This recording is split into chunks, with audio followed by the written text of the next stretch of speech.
Hello, it's Dr. David Green, founder and CEO of R3 Stem Cell and R3 International.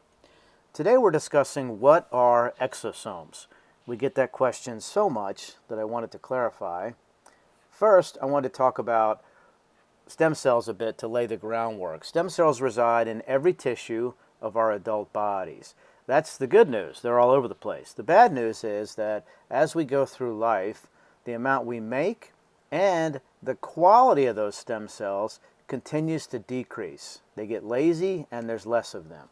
Now, a lot of these stem cells that lie in these tissues are dormant. They're called satellite cells. They're not actually performing a function at that time. They can be woken up, but that unfortunately doesn't happen enough. Now, here's the economics 101 lesson of losing stem cells. As we get older, we need more of them, right? We have tissues that are breaking down. We have metabolic processes that need help. So the demand continues to increase, but the supply continues to decrease. And it's not like we could go out and just pay more at the gas pump for gas when that happens. No, it's not. You can't buy stem cells at your local drugstore. And this is the end result, is that there's a huge discrepancy between what we need and what's available. So here's an example of that, and this shows the amount of stem cells that are available in our bone marrow with aging. When you're born, 1 in 10,000 cells in your bone marrow is a stem cell. But you can see by the age of 30, that's dropped by 25 times. And then by the age of 60, it's dropped down to 1 in every 2 million cells in your bone marrow is a stem cell. So it's like a needle in a haystack. And that's why none of our centers around the world offer bone marrow stem cell therapy, because the numbers are just terrible. So here's a close-up of an exosome, and we're going to start delving into those. An exosome, first off to mention, is not an actual cell.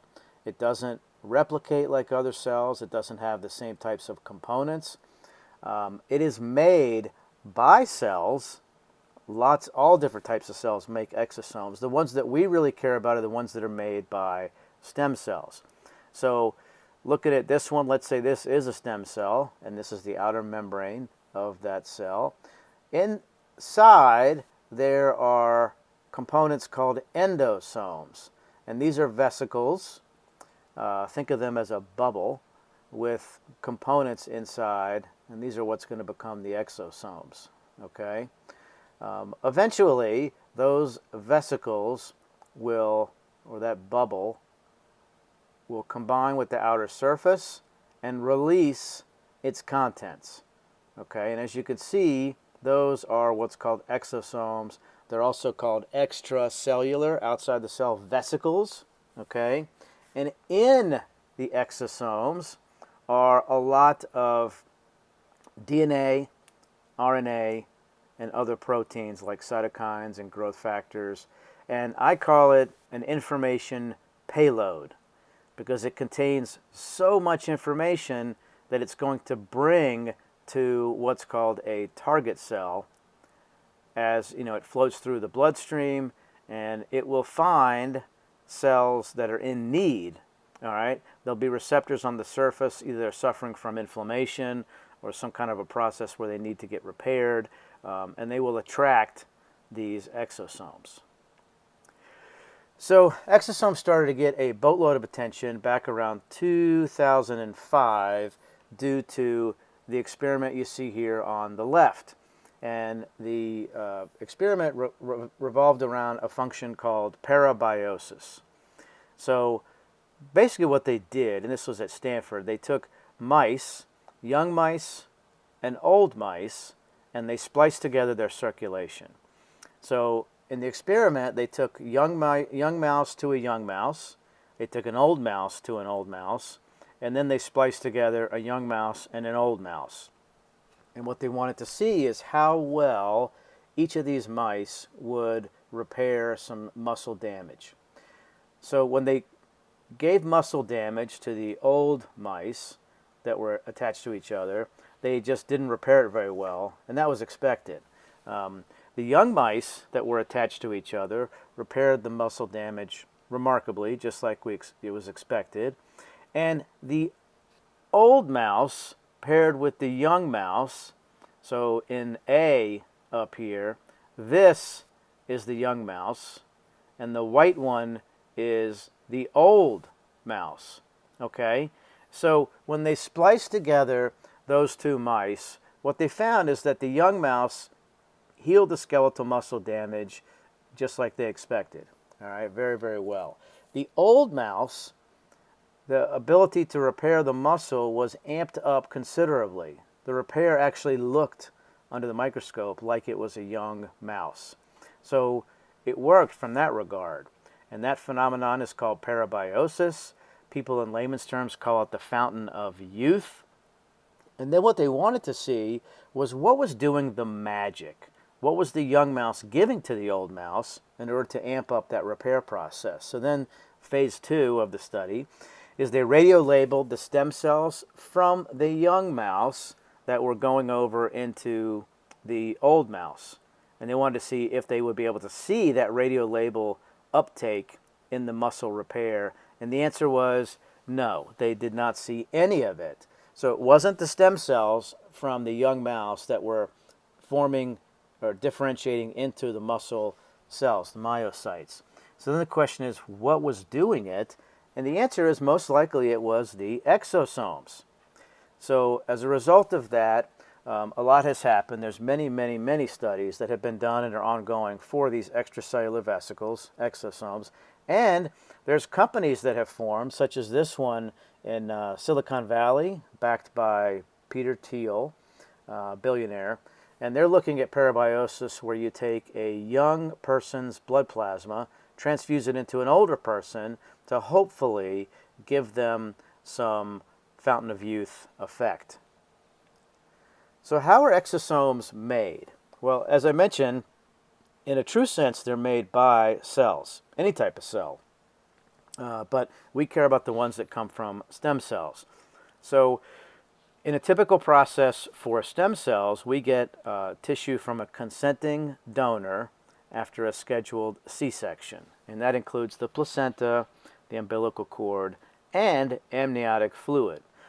So here you see a cross-section of an umbilical cord. All right, you have the two arteries and a vein. And then all of this gelatinous material surrounding those vessels is called Wharton's jelly. And Wharton's jelly is very well known because it's a huge source of very active mesenchymal stem cells. And we use those in biologics all the time. Anybody who comes to one of our centers most likely is going to get an umbilical cord stem cell biologic made from Wharton's jelly. Okay. Now, the way that exosome products are made is you take those mesenchymal stem cells from Wharton's jelly, and they're in the lab, such as you see on the right here, and under a hood and controlled conditions, those stem cells get cultured, and the byproducts of those stem cells are often exosomes, as I showed you on the previous picture. That is what the culturing produces, is billions of exosomes that go into the exosome biologic. All right, so here we are back at the exosome diagram again, and I've zoomed out so you can see a little more of the picture of what happens. As the exosomes get released from the cell with the DNA, the RNA, the cytokines, the growth factors, the information payload, they will float through the bloodstream, and eventually they will get eaten, I guess the scientific term is invaginated, by a recipient cell, a target cell that is in need of some repair. So I want to show you a more intricate diagram, and this is actually reversed. So this is where the exosome ends up getting made.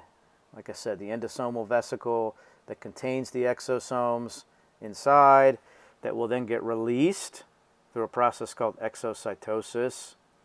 And then the exosomes float through the bloodstream, and here you see where it gets attracted to a target cell. And through this complicated process, it gets invaginated, eaten, basically, and then it will release all of the components, the microRNA, the messenger RNA, the various cytokines and growth factors. And what you can see, there it's getting eaten, all these different functions, and this is just a few of them, that it does with cellular signaling. And then it also participates in immune responses for phagocytosis and other functions. So what a lot of people will say is, well, I'm going to use exosomes and I'm just going to cut out the stem cell middleman. But in actuality, it's more like this, right? Where normally a stem cell would produce an exosome, and that would help facilitate, cell-to-cell signaling in the recipient. So really, the exosome is the middleman, and you just cut out the source. Here's a small list of some of the components that have been identified in exosomes. And all I really want to explain here is that there's so many growth factors, cytokines, interleukins, and they have so many different functions that they help with. Brain development, new blood flow, new neuron development, negative regulation of apoptosis, so they stop cell death. There's so many things that they do to help reprogram and regenerate the target cells that they end up in. Now, as I mentioned, exosomes are byproducts of stem cells. They're made from Wharton's jelly. After the umbilical cord is donated, it goes to an FDA registered lab. Our lab's been around for 15 years. And then the Wharton's jelly umbilical cord stem cells are cultured in a good manufacturing practice, CGMP fashion, to make the exosome product. So I wanted to show you this because a lot of companies that are on the market will say, oh, we have 100 billion exosomes, per cc, or some ridiculously high number. The way they come to that number is inappropriate. The way that they'll do it is they'll take a cell counter, and as I mentioned, these are not cells, but they're just counting by size. Exosomes are very small. They're anywhere from 40 nanometers up to about 150 nanometers. They're about 3 times smaller than stem cells. So what these cell counters will do is they'll pick a size range, and they'll pick these spikes, and they will count them that way. Okay? So they'll just basically pick the size in between. That is inappropriate. And the reason why is because there's a lot of things that could be in that size range. It could be an exosome. It could be a dead cell. A cell dies, it loses its water, it ends up getting much, much smaller than it started as. Or it could just be a trash protein that really doesn't do anything. So the best way to count it is the way that our lab does, where you take the exosome, the biologic, and you add the surface markers for exosomes. There are 3 of them. You can see them here, CD9, CD36, and CD81. Those attach specifically to exosomes. So for instance, under this immunofluorescence image here, you can see all 3 of the attachments, and there's a lot of them, right?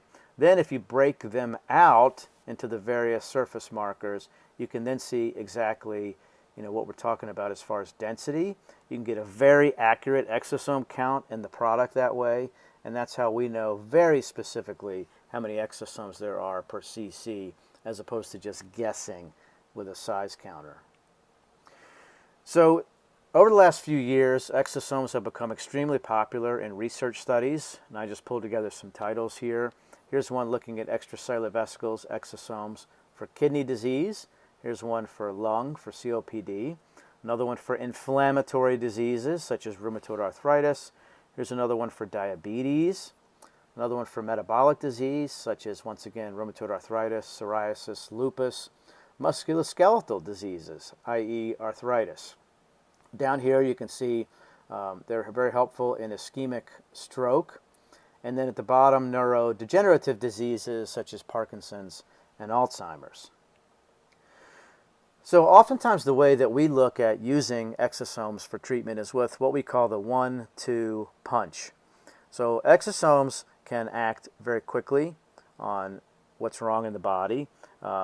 And it can give you somewhat of a sustained effect, but not like what you see with umbilical cord stem cells. So with the first punch, you get this kind of a wave pattern, and with the umbilical cord stem cells, you get a more delayed but sustained reaction. So a few key things to know about exosomes. They do not get rejected. They have been very, very safe. We've used them many, many times, either by themselves or with the umbilical cord stem cells. They go through the same quality assurance standards for safety as the stem cell biologics. So in the U.S., the FDA regulates them the same. Internationally, the quality assurance standards at the labs either meet or exceed, in most cases, what the FDA requires in the U.S. They are very, very small, so it doesn't matter what size needle is used for, let's say, aesthetics, for hair, face, or sexual wellness. It just doesn't matter. They're not going to be affected at all. Whereas if you use a really, really small needle, you can affect the viability of stem cells themselves. So with exosomes, you can do a procedure with them by themselves. Depending on the protocol, we often use them with the stem cell biologic or with PRP. And it all depends on the patient's condition. We have close to 20 different protocols that we use for conditions, and those could change depending on the severity. So there's no one hammer for every nail, so to speak.